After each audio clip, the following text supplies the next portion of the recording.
যাবে।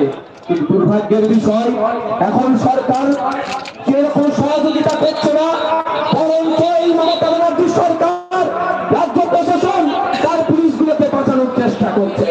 আমি এই জায়গায় দাঁড়িয়ে বলি, এখানে এই খুনের সাথে যারা যুক্ত একটা আপনার তথ্য দিয়ে যায়, যেহেতু সাব জুডিস ম্যাটার সমস্ত বিষয় ডিসক্লোজ করা যায় না, তা আপনাদের বলে যাচ্ছি এই খুনের সাথে শুধু পুলিশ জড়িয়ে নাই, এলাকার যারা আছে শাসক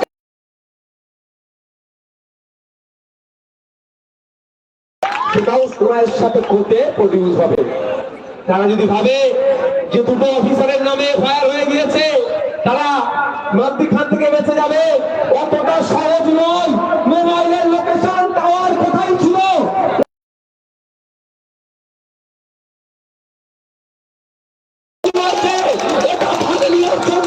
কখন থানায় গিয়ে গল্প করতে সমস্ত লোকেশন আমাদেরকে ট্র্যাক লোকেশন আমাদেরকে বলে দেবে।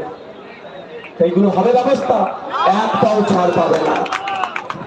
পঞ্চায়েতের প্রধান উপপ্রধান হতে পারো তুমি, পঞ্চায়েত সমিতির সভাপতি হতে পারো আপনি,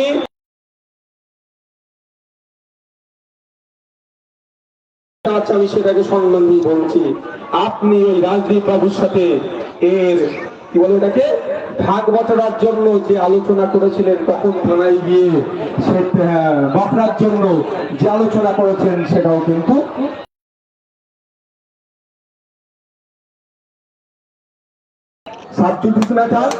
যেহেতু এই মামলা চলছে এটা নিয়ে সবটা ডিসক্লোজ করা যায় না, তো আপনাদের বলে রাখি কোর্টে চলছে বলে ঘুমিয়ে পড়লে হবে না। কি বলছি বুঝতে পারছেন তো? কোর্টে চলছে বলে ঘুমিয়ে পড়লে হবে না।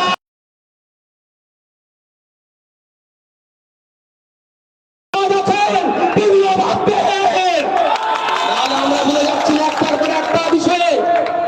আপনি জানেন হয়তো জানেন না, আমি ওর মায়ের সাথে কথা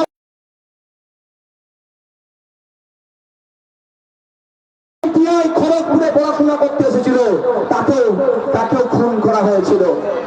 আমাদের রাজ্য সরকার যথাযথ কোর্টকে সহযোগিতা করছে না বলে, প্রশাসন সহযোগিতা করছে না বলে এই ফাইজানকে যারা হত্যা করলো তারা খুনিরা এখনো পর্যন্ত শাস্তি পাচ্ছে না।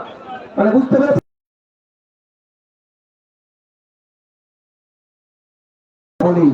এইসব নিয়ে ঘটনাগুলো ঘটছে, দেখছেন না? ইসরাত আলমকে পিটিয়ে মারল, আপনার নিউ টাউনে কি মন্ডল ব্রাহ্মণের 22 বছরের একটা যুবক তাকে পিটিয়ে মারল, এই থানায় ডেকে নিয়ে এসে এই অত্যাচার করে পিটিয়ে মারল। আপনাদের বলি এইগুলো কিন্তু একটা আসতে ভাই আসতে যে যেতে চাইছে তাকে যেতে দাও। এই ধরনের এটা কিন্তু আপনাদের মাথায় রাখতে হবে। একটা ভয়ের বাতাবরণ তৈরি করা হচ্ছে, এটা আগামী দিনে যাতে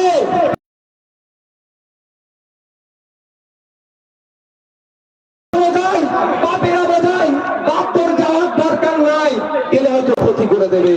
আর ঘরের মধ্যে আপনাদেরকে আটকে রাখার জন্য একটা পরিকল্পনা চলছে, এটা একটা প্ল্যান মাফিক অর্গানাইজ ওয়েতে এই ধরনের মার্ডার গুলো এরা করছে। কোন জায়গায় বিচ্ছিন্নবাদী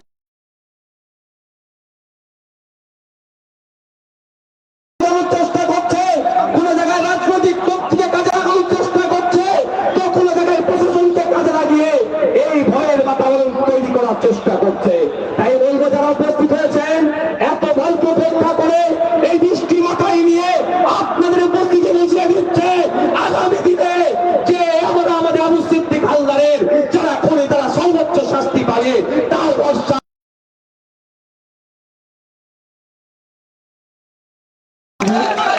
আপনাদেরকে খুব তাড়াতাড়ি আজকে আমরা এখানে উপস্থিত হয়েছি মথুরাপুর 1 নম্বর ব্লকের গুটি কয়েক মানুষ আজকে উপস্থিত হয়েছে। প্রয়োজনে প্রয়োজন নয়, আগামী দিনে সারা রাজ্যে যেভাবে গণহত্যা চলছে,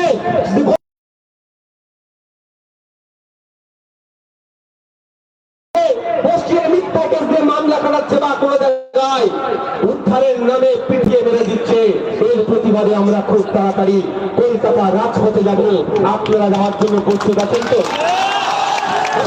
এখান থেকে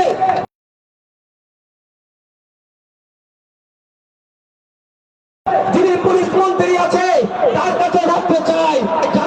এফআইআর হয়েছে, এফআইআর এর কপিতে যাদের নাম আছে, সেই এসআই থেকে শুরু করে আর যারা আছে, এখনো পর্যন্ত তাদেরকে গ্রেফতার করা হলো না কেন? এর জবাব কিন্তু ভোলার মানুষ।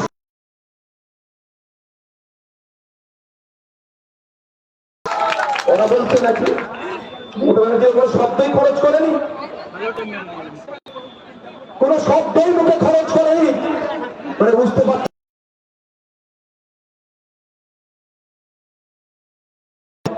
এই ধরনের ভোট একটা দুটো হলে কি হবে? আমি কোরআন কোড বলছি, মুসলমানরা ভয় পেয়ে যাবে। কোরআন কোড বলছি, আদিবাসীরা ভয় পেয়ে যাবে। কোরআন কোড বলছি, দলিতরা ভয় পেয়ে যাবে। আর মমতা ব্যানার্জি তিনি এদেরকে নিয়ে সুন্দরভাবে রাজনীতি করতে পারেন। আমাদেরকে ভয়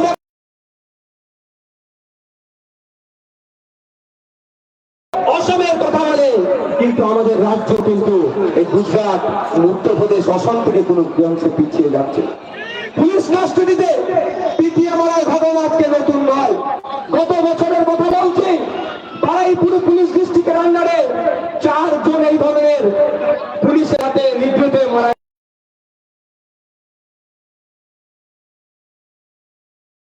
কিন্তু ক্ষতিপূরণ দিয়ে বলেছিল বিচার হবে, 1 বছর হয়ে গেল, কোনো প্রোগ্রেস দেখতে পাচ্ছি না। তাই বন্ধুগণ, আপনাদের বলবো সজাগ হন, সতর্ক থাকবেন, প্রস্তুত নেন। আগামী দিনে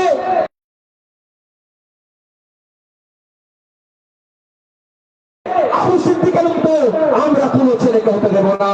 আগামী দিনে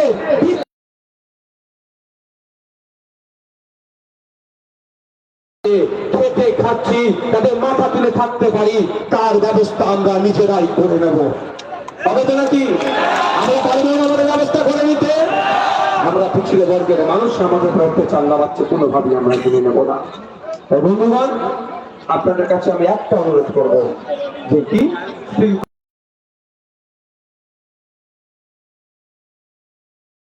সবাইকে মুহূর্তের মধ্যেই পুরস্কৃত করে দিতে পারে আমরা যদি বিশৃঙ্খলা থাকি বা আমাদের মধ্যে যদি কেউ থেকে থাকি। বন্ধুগণ, আপনাদের বলবো আপনারা শৃঙ্খলাবদ্ধ থাকবেন, ঐক্যবদ্ধ থাকবে। আজকের পর থেকে যদি আপনাদের বাড়িতে কেউ আসে, সর্বপ্রথম তাকে কি বলবে?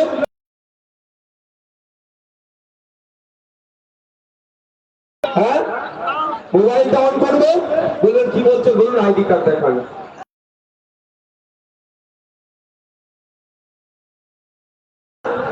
তাকে ঘরে বসিয়ে মিষ্টি পানি দিয়ে তালা মেরে আমাদেরকে জানাবেন। আমি আপনাদের বলছি, আমি একজন বিধায়ক, তো আমারও আইডি কার্ড আছে।